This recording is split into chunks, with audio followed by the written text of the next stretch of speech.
اعوذ باللہ من الشیطان الرجیم، بسم اللہ الرحمن الرحیم۔ میرا نام سہیل خرم فاروقی ہے اور آپ دیکھ رہے ہیں ہمارا یوٹیوب چینل ہمارے مسائل اور ان کا انقلابی حل۔ ہمارا آج کا پروگرام نمبر 49 زر مبادلہ سے متعلق ہے کہ ہم زر مبادلہ کو کیسے بڑھا سکتے ہیں۔ پہلے تو ہمیں معلوم ہو کہ زر مبادلہ کسے کہتے ہیں۔ زر مبادلہ اس زر یا دولت کو کہتے ہیں جیسے بیرونی ممالک کے لوگ زر کے طور پر قبول کریں، جیسے آج کل امریکی ڈالر زر مبادلہ کے طور پر استعمال کیا جاتا ہے۔ کسی بھی ملک کے پاس جس قدر زیادہ زر مبادلہ ہوتا ہے وہ ملک اتنا ہی ترقی کرتا ہے اور اس کا دفاع بھی اتنا ہی زیادہ مضبوط ہوتا ہے۔ اگر ہم چاہتے ہیں کہ ہمارا دفاع مضبوط ہو، بے روزگاری کا خاتمہ ہو، لائف سٹائل بہتر ہو، علاج معالجہ اچھا ہو اور ہماری آزاد حیثیت برقرار رہے، تو ہمیں زر مبادلہ کے ذخائر کو بڑھانا ہوگا اور اس کے لیے انقلابی اقدامات کرنے ہوں گے، جن کے اندر سے چند اقدامات یہ ہیں کہ نئے انڈسٹریل زون بنانے ہوں گے، انجینئرنگ اینڈ ٹیکنالوجی کی بڑی یونیورسٹیز جدید طور پر استوار کرنی ہوں گی، جیسے زیادہ سے زیادہ بین الاقوامی معیار کے ہنرمند پیدا ہو سکیں۔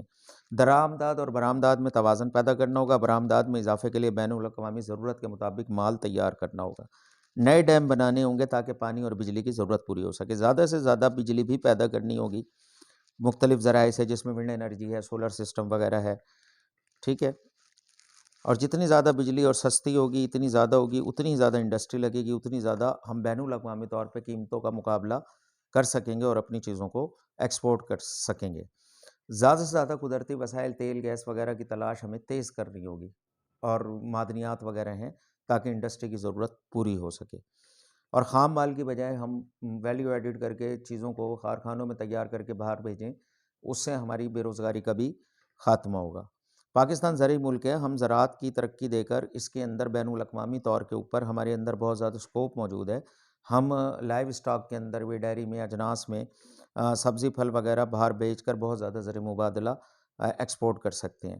میڈیکل کالج اور وغیرہ بنا کر ہم بہت زیادہ ہنرمند ڈاکٹر پیدا کر سکتے ہیں، انہیں پوری دنیا میں مانگ ہے، اس سے بھی ہم زر مبادلہ میں اضافہ کر سکتے ہیں، کیونکہ ہمارا جو باہر سے فارن ایکسچینج آتا ہے اس میں ایک بڑی جو ہمارے پاس جو پیسے کی بڑی آمدنی جو ہے وہ باہر سے ڈاکٹرز بھی بھیجتے ہیں جو باہر خدمات سر انجام دے رہے ہیں، تو اس کے لیے بھی ہمیں یہ قدم اٹھانا ہے۔ بغیر سود کے قرضے دے کر بڑے اور چھوٹے کاروباروں کو فروغ دیا جا سکتا ہے۔ اسلامی بینکنگ جو فطرت کے قریب ہے، جس میں مضاربہ سسٹم ہوتا ہے، اگر یہ تمام اسلامی بینک چھوٹے پیمانے کی پبلک لمیٹڈ کمپنیاں بنائیں، جس کے اندر ایک پروگرام متعارف کر دیا جائے، اس کے لیے ہم الگ پروگرام کریں گے اسلامی بینکنگ پر کہ یہ کس طریقے سے بینکنگ کے فروغ بھی ملے گا، اور پبلک لمیٹڈ چھوٹے پیمانے کی کمپنیاں جس میں عام لوگوں کے شیئرز ہوں، تو اس طرح ہم انڈسٹری کو فروغ دے سکتے ہیں اور زیادہ سے زیادہ باہر چیزیں ایکسپورٹ کر کے زر مبادلہ کما بھی سکتے ہیں اور بچا بھی سکتے ہیں۔